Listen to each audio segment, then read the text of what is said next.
You want to win all the gift cards down below? Well, all you gotta do is hit the like button, subscribe, turn notifications on, leave a comment down below, and enjoy the video.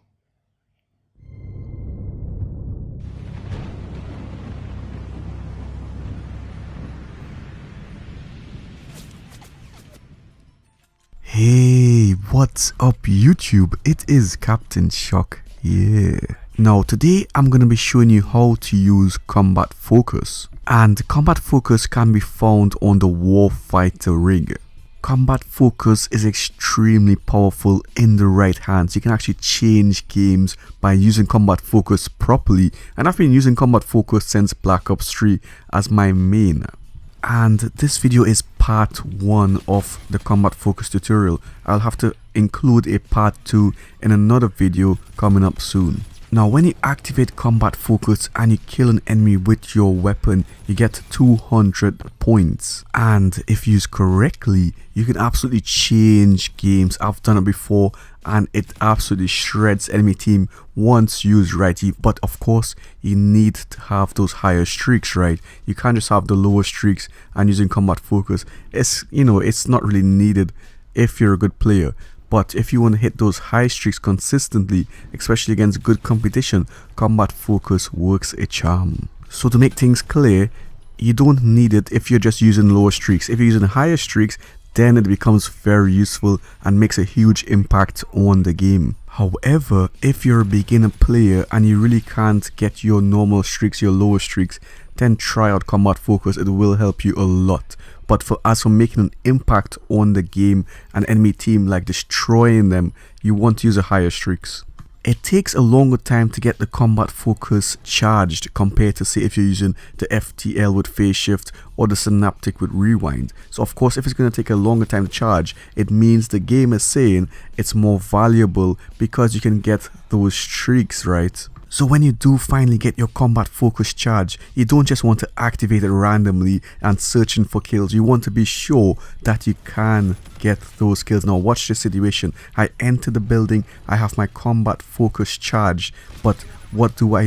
I don't activate it because I'm not 100% certain that it's the right situation. And of course there are multiple enemies around me facing me head on. I don't want to activate it and then die, and obviously it will be wasted, right? I will not get use of it just like that. So you see, you really have to be confident first of all that the enemy's back is turned towards you, and or you can shoot them from the sides and from the flanks, and you will see it happening. So now I'm assessing the situation. I have my combat focus charge. I see those red dots. I take him out. He gets destroyed. Don't come at me like that.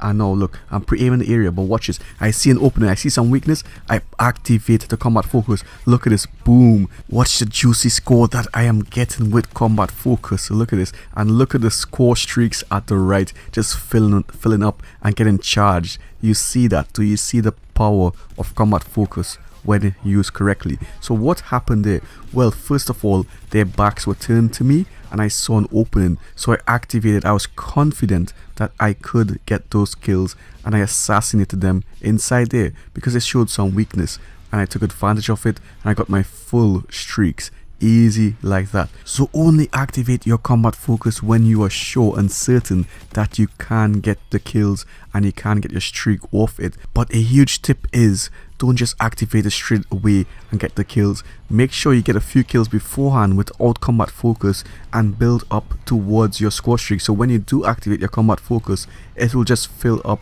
the remainder of the score streaks very easily, and then you can overlap your streaks again potentially. And that's part 2 of the combat focus tutorial. You can see how powerful it will be once you start overlapping your score streak. So what do I mean by this? I mean you can get double wardens, double Thors, and just continuously chain it together like that, and enemies will have no chance against you.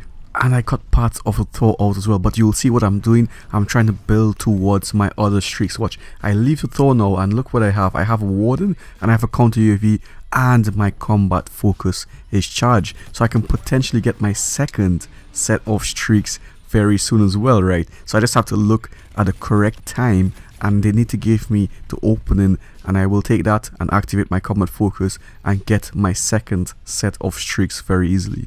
So now I'm keeping that in mind. I know that I'm close to a streak again. So what do? I enter the power position and I'm ensuring I don't get killed from behind or from the sides. And the power position will help me out with that. And look, I get my warden right here.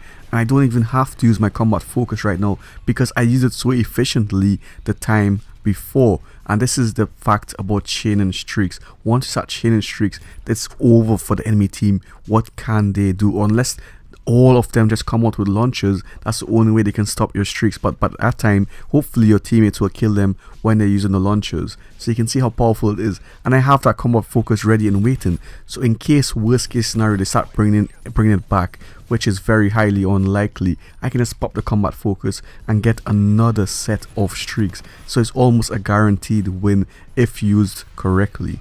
And that's why I rated the Warfighter rig so high in my top 5 rigs. So I hope you guys enjoyed this video. Leave a like, guys, if you did. Please share the videos, guys, if you want to see me grow. I'm a small YouTuber, I'm trying to grow. And do subscribe if you haven't already. Take care. Bye.